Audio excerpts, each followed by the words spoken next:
No matter how easily you tan, I can guarantee that all of you have gotten solar erythema, or in simpler terms, sunburns, before.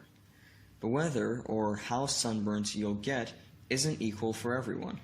In fact, I have a friend who isn't as pale as an albino, but gets so easily sunburnt that his mom makes him put on sunscreen on his arms and neck even when he goes outside to the grocery store.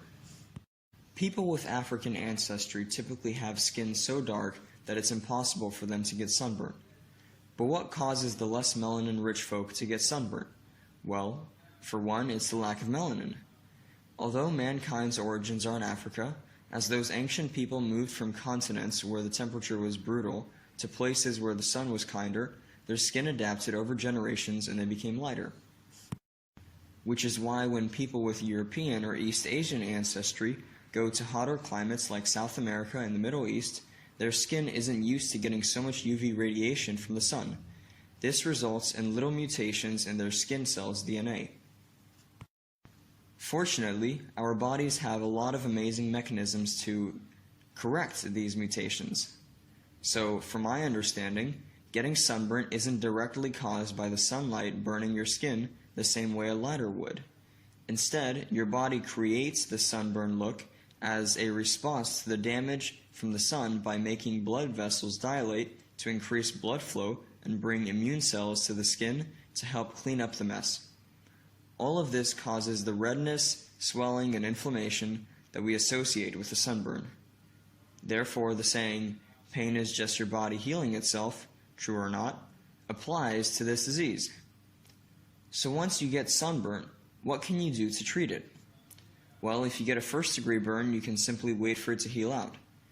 But other than that, you can also use aloe vera to heal it. According to Insider.com, aloe vera is great for sunburns because it helps relieve pain and redness by reducing inflammation. Aloe vera gel also stimulates the production of collagen, which helps the healing process by improving skin firmness, dryness, and elasticity. What are the degrees of sunburns?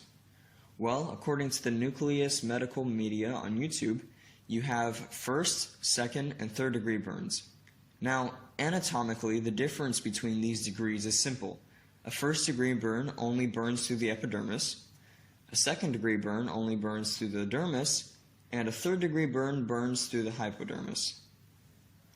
Most of your lives, the sunburns you've gotten were first degree.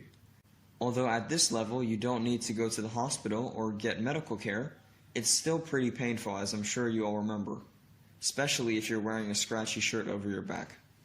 Luckily, a burn like this only lasts a few days. At this degree, the most that could happen to you physically is a bit of shedding after the skin has healed.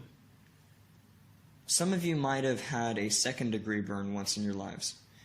If you have, then you'll remember that the symptoms were greasy skin, blisters, and more pain than in the first degree burns. Now, I seriously doubt that any of you have ever gotten a third degree burn, but if you have, then you might remember the burn site appearing to be patchy in color, ranging from white to brown with a dry, leathery texture. But because this kind of burn is so deep, it causes little or no pain. According to skincancer.org, even if you're particularly tan, if you continuously get sunburnt, you'll eventually develop skin cancer.